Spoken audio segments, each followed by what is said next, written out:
What's up, guys? My name is Justin Case and welcome back to the channel. If this is your first time here, hit that bell, hit that like, smash that subscribe button, and stay tuned for more. On today's video, I know I haven't posted one in a while, so we're gonna let you see a little thing I've been tinkering with, the toy. Costs a little bit of money, costs a lot of time, but I think you'll enjoy it. Alright guys, so what a lot of y'all don't know is I've been working on something behind the scenes. Just a little tinker toy I've been playing with. I've had it out at one swap meet. It got some looks. I drove it around just a little bit. But I've done some refinement on it. And today I'm just going to kind of drag it across the screen so we can see what I've been playing with. So, as you can tell, first off, any of y'all knows anything about RC, look. King Holler front end, right? King Holler front end. I decided to go purple and chrome. I've had some issues with some of the paint lay, but obviously it's going to be something that I'll probably come back and fix. So I shaved all the top there. There's supposed to be an antenna here for looks mainly. But anyways, we're going to keep dragging it across and we're just going to see, what is that on the back? Is that a jet engine? Yes, it is. It's exactly what it looks like. Tamiya King Holler with a jet engine on it. Let's pull this up here so you can see the whole kit and caboodle. We'll drag it right here to the middle. Yes, guys, that is a Tamiya King Holler with a Swiwen S60B turbine jet engine on it. It's fun. It drives a little bit. You can drive it. You can brake it. However you want to do it. But everybody keeps asking, what's the top speed when they see it? Well, nobody knows what the top speed is. I will never know what the top speed is going to be on this because it's not going to get driven that fast. It was never designed as a truck to move more than, I'm going to say, maximum probably 10 mile an hour, which is probably overkill. It's probably like 5 mile an hour. But either way, you can see it's been kind of an interesting build. I'm gonna break it down for you a little bit. We're gonna pull the cab off here so you can see what's going on underneath the cab. There's a lot that goes into this. It's not just a couple little pieces. You have things everywhere. So pull the cab off right here. All right. So what you can see in this picture is pretty much everything else it takes to run it. So what I've done, we'll zoom in here kind of close, right? So here's the power button. When you want to turn on this button here, you just reach in and you push it either side, right? And it turns on the whole truck. It turns on everything from the jet. Now, it doesn't start the jet, but it runs the computer. Well, the CPU, the computer for the jet, is actually down in here. Let me pull this out real fast. It's actually down in here. It's under this cover. So this battery tray you see right here, holds the jet in, or holds the battery in the tray, holds the computer that runs the jet engine. We're gonna keep moving on forwards a little bit. So right here, what you see is this is the plug for the ESC. So it has an ESC here to run the electric motor so that you can still drive the truck around without the jet engine. I mean, it would be impractical if only you could drive it with the jet engine. So what we strive to succeed is to be able to drive it without the jet engine. This battery tray here holds the battery for the ESC. This battery tray here holds the battery that literally operates the jet engine. It runs the starting sequence. It runs everything that involves the jet engine. So we'll take it and we'll roll this little truck around. Get a view from this way. Again, same thing. A lot of you are probably wondering what this is. What it is that it's actually the vent tube. I 3D printed a little squirrel base so that when fuel vents off, you would have to roll the truck over and over for it to actually slosh out.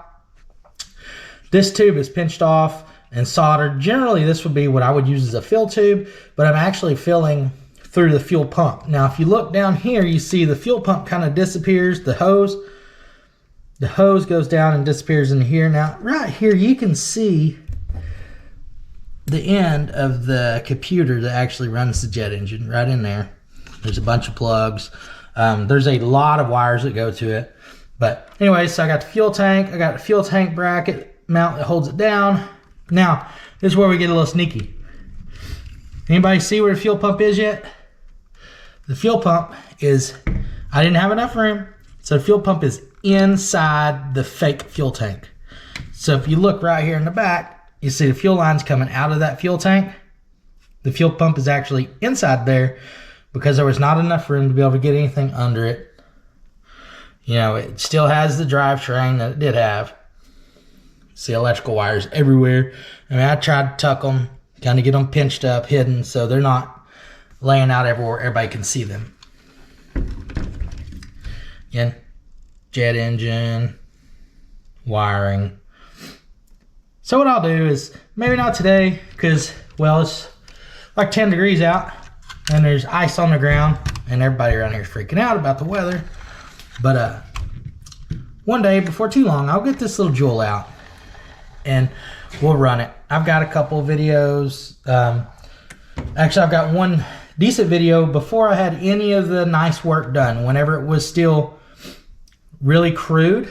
Mark Santa Maria posted a video to his YouTube page that actually has a video of it running. That's obviously before I had any type of brakes working on it. I didn't have the electric motor going. That video is 100% just it driving around, just off the turbine, just barely, either on right at idle or barely up above idle. And that's pretty much where this thing lives. It doesn't live anywhere really much higher than idle because, well, it's just going to get away from you. Now, a lot of people ask questions about the jet engine as far as, you know, how do you monitor it? How do you know it's running? Well, let me show you. Let's move this truck out of the way here. We're going to grab, we're going to grab this cab here for the truck. That way you get to see. Let's pull this camera up a little bit higher. Some of y'all probably noticed when I pulled the cab off, there's a wire right here on the back. Well, that wire actually goes to the computer that's in the, or to the monitor. This is a display. Shows you everything that's going on with the jet engine when it's running. Now, if you take this, I actually decided to mount the display right inside the grill. As you can see, right in there is the display. I believe it's got the name of the display on the side. It's actually considered a data terminal, however you'd like to put it. But it's got some buttons. Now, the buttons you can't get to, they're actually hidden up above this here. I thought about knocking some holes in here where I could get a screwdriver in there and touch the buttons, but generally, I don't have any issues out of the turbine engine, so I don't really have to get in there and mess with anything. But while the engine is running, you can still see the RPMs it's turning, the throttle inputs, the temperature. So you can still see all the main things you really would like to see.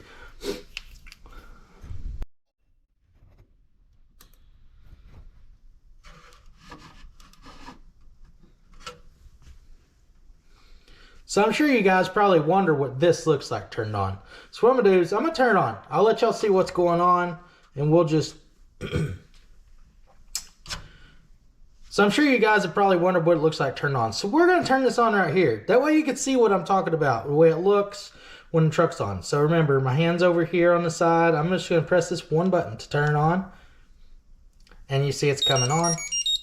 You heard the jet engine, just the jet engine controller sequencing, letting you know it's ready.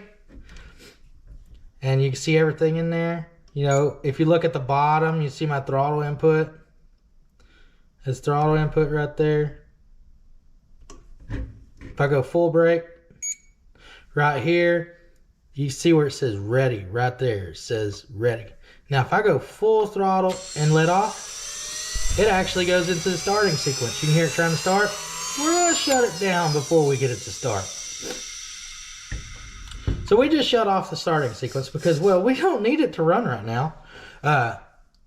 Personally, because we're sitting in a garage, and we are just not wanting that to happen. I don't want to fill the garage. I already smell it. See, it says it's already started pushing fuel to the engine, so I can smell it right now. That's always fun. So guys,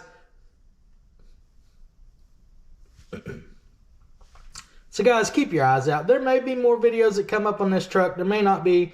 I believe I'm actually in the process of selling it.